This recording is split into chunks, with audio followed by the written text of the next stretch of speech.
We got the Orange Bowl, people. Georgia versus Florida State, man. Florida State. Oh, I know they're really upset with what happened, them not getting into the playoffs. How motivated are they going to be for this game?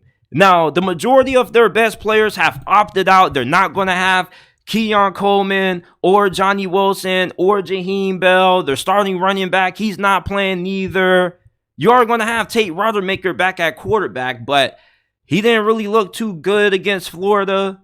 And defensively, you're going to be without some of your best players on the D-line. That includes Jared Verse. But your linebacker unit and your secondary should be intact for this game. And that's going to be what your strength of your defense is going to be.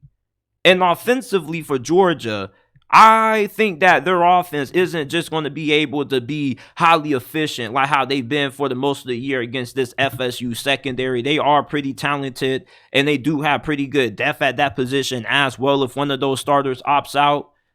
And wide receiver play for Georgia, it's been a little bit wonky the last couple of weeks because they've dealt with some injuries. How healthy are you going to be going into this game? Most likely Brock Bowers may not play in this game. He may opt out.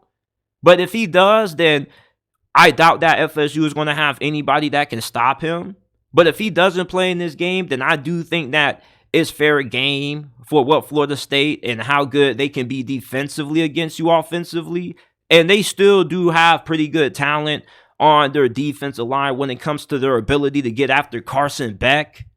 But offensively for FSU, this could be a struggle. All right, they do got a really good running back, although their starter isn't going to be in.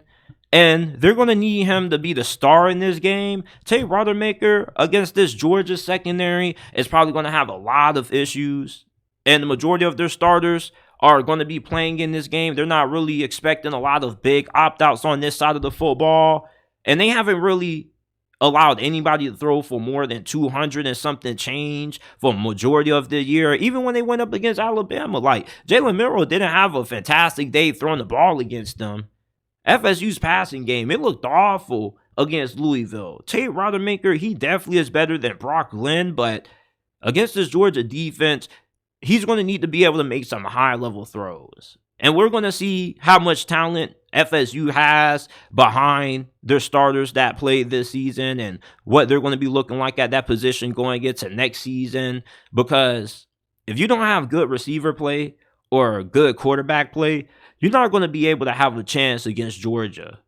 And we've seen what Georgia has done against the best teams that they've went up against this year. People like to throw out this narrative that Georgia has played a weak schedule. No, the fuck they haven't. Their last 4 games were against really good teams. They played Ole Miss, who they annihilated. Missouri, who was a pretty competitive team. Tennessee is a solid matchup. Hell, they would be the second best team in the ACC this year if they were in that conference this season. And then they had to play Alabama, who ended their 29-game win streak.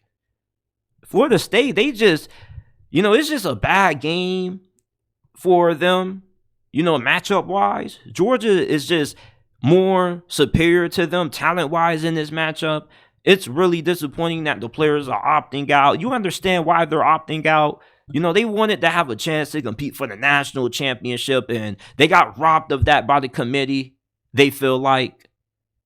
Georgia, the majority of the team that we're going to see in this game is going to be back next year.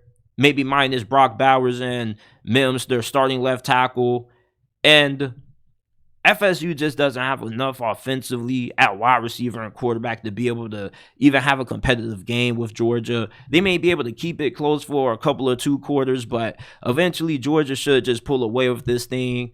Their majority of their team was built through the transfer portal, and their best transfer portal acquisitions are not in, and they don't really have a lot of talent that's proven against a veteran team in Georgia. Yeah, I like the Bulldogs. 31-14 is my final score prediction.